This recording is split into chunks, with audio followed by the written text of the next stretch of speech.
ஏன்னா என்னுடைய எல்லா படத்துடைய ஆடியோ லான்ச்சுக்கும் விவேக் சார் இல்லாம இருந்ததே கிடையாது. அது மீடியா எல்லாத்துக்கும் தெரியும்.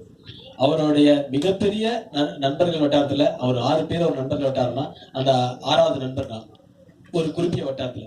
சோ அவர் இல்லைன்றது என்னால இன்னமும் ஜீர்ணிக்க முடியல. மிகப்பெரிய ஒரு கலைஞன்.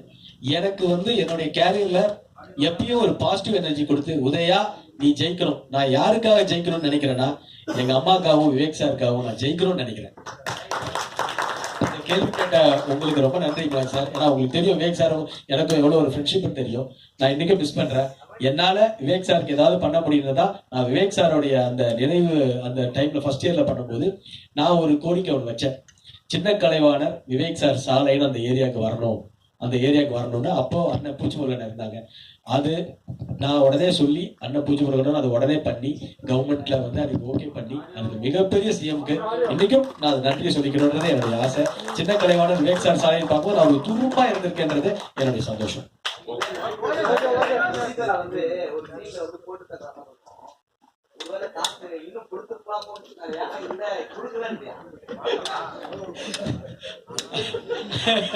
அதாவது ப்ரொடியூசர் நீ கரெக்டா பேட்டா செட்டில் பண்ணு அப்படின்னு ஓடி அந்த போர்ஸ்ல தான் போன பேட்டா செட்டில் பண்ணுங்க சார், படத்தை பேமெண்ட் கொடுங்க சார், டென்ஷன் பண்ணாதீங்க சார் அப்படின்னு சொல்லி கரெக்டா கொடுத்துட்டார். இந்த படத்துல எல்லாமே கரெக்டா பண்ணாங்க. இல்ல சார், இல்ல நான்